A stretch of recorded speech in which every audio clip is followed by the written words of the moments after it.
Tahimik na naman ang gabi, puno ng tanong, walang sagot.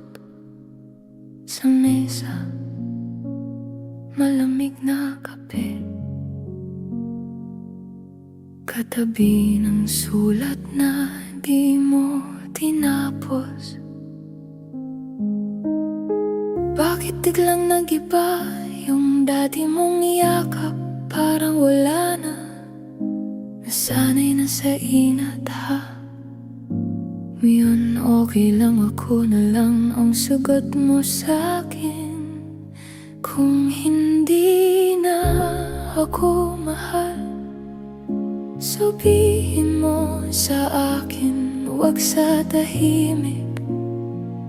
Huwag mo akong hayaang umasa, habang unti-unti mo akong binibitawan. Kung hindi na ako mahal, huwag mo nang hawakan ang kamay ko. Mas masakit ang dahan-dahan kaysa sa isang beses na pagbitaw mo.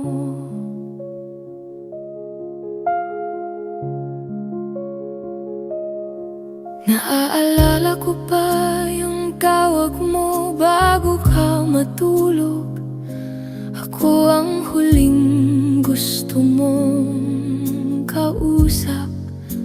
Ngayon, 2:00 na ng umaga, yung scene mo. Siya na ba ang dahilan ng pagod mong mata? Nagbago ba ako o nagbago ka? Sino ba sa atin ang unang bumitaw? Kung may mali man akong nagawa, sana kasabay ng paalam mo.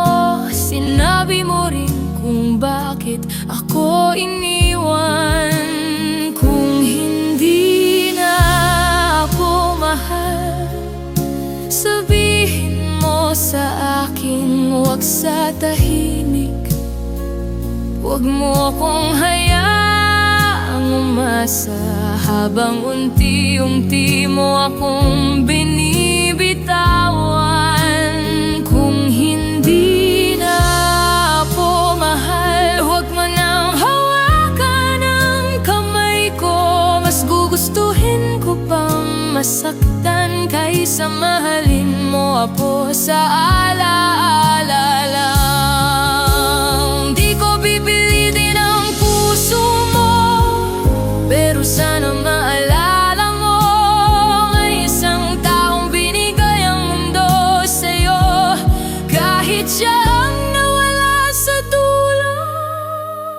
Kung hindi na ako mahal, sabihin mo sa akin, tapusin natin.